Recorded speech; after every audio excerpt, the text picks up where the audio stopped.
all started about 15 years ago. Aisha was married to a man named Sule, a tall, handsome man who back then had nothing but his charm and a lot of dreams. Aisha loved him deeply. When they first got married, they had almost nothing.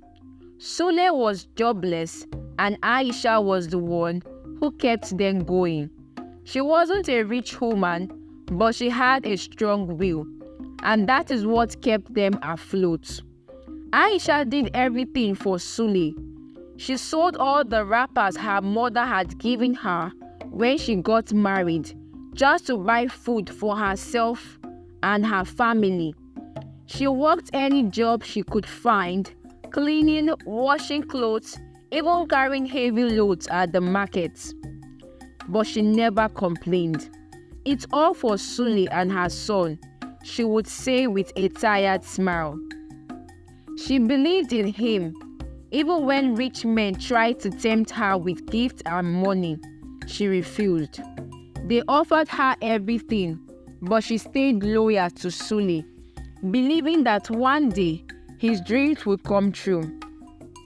Sule was always busy, going from one company to another, submitting his CV, but no one ever called him back. Aisha would sit him late into the night, helping him write application letters. "You will get a job soon," she would say, holding his hand. "I know it." But years passed and nothing changed. The money she earned was barely enough to feed them, but she never lost hope. Then one fateful day, everything changed. Sule got a big contract. He had been hired by a company that paid him a huge sum of money to build roads in the city. Overnight, Sule became rich. They moved into a big house, bought a car, and for the first time, Aisha did not have to worry about where their next meal would come from. It seemed like a dream come true. But that's when the nightmare began. Sule started changing. At first, it was little things. He would come home late without explaining where he had been. He stopped helping Aisha with the small chores they used to do together, and he spent more time with his new friends, men who had also suddenly become wealthy. Aisha tried to talk to him, to remind him of how they used to be, but Sule always had an excuse. Then there was Miriam. Miriam was Aisha's best friend. They had known each other since they were children, playing in the dusty streets of their village, sharing secrets and dreams. Miriam was beautiful, the kind of beauty that made men stop and stare. Aisha trusted her with everything. When Aisha was struggling, Miriam was the one who comforted her, telling her that things would get better. But Miriam had other plans. One evening, Aisha came home early from the market. She was excited to tell Sule about a small business she wanted to start. But when she opened the door, she found Sule and Miriam together. They weren't doing anything inappropriate, just sitting and talking. But the way they looked at each other, the way Sule's hand lingered on Miriam's, made Aisha's heart stop.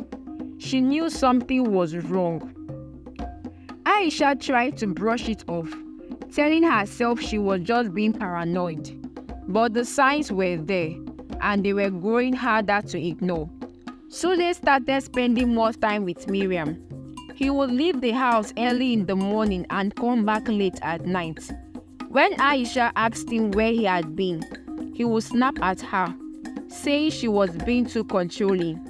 He accused her of not trusting him. Then one day, Sule came home and told Aisha he wanted a divorce. Just like that, no explanation, said he did not love her anymore, that she wasn't his spec. Aisha was shattered.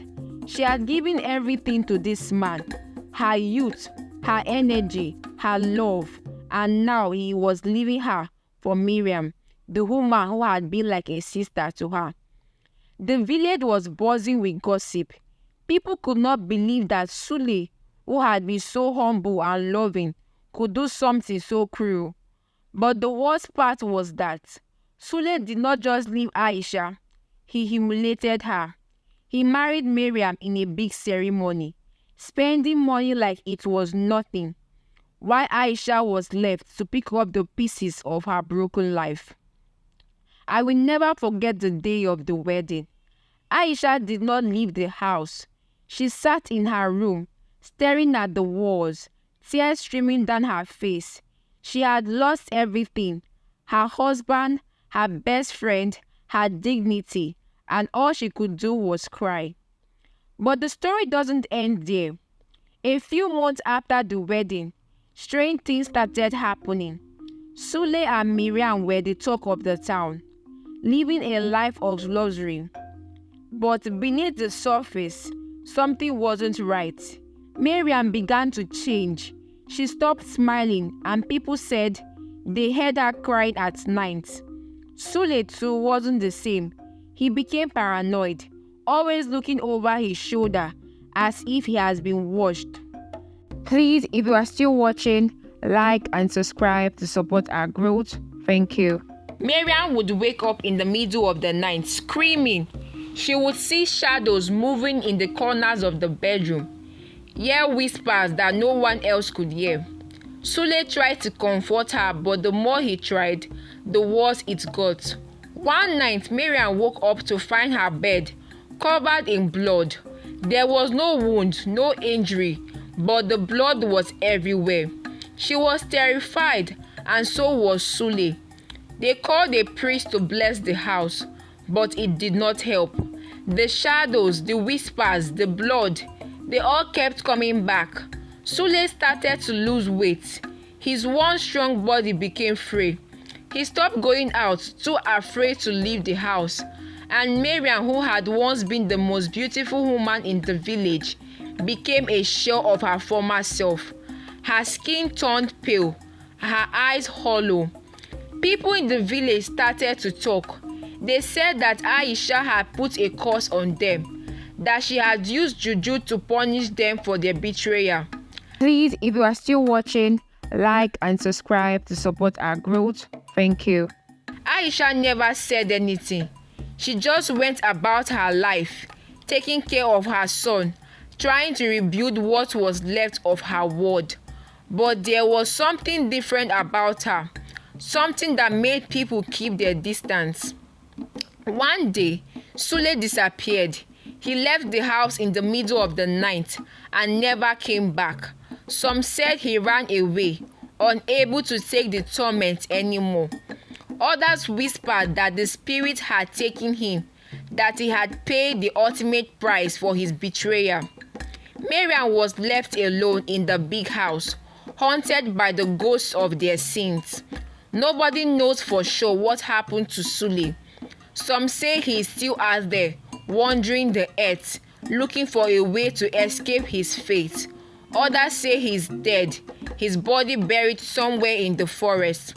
But one thing is certain: whatever Aisha did or did not do, Sule and Miriam paid the price for their betrayal.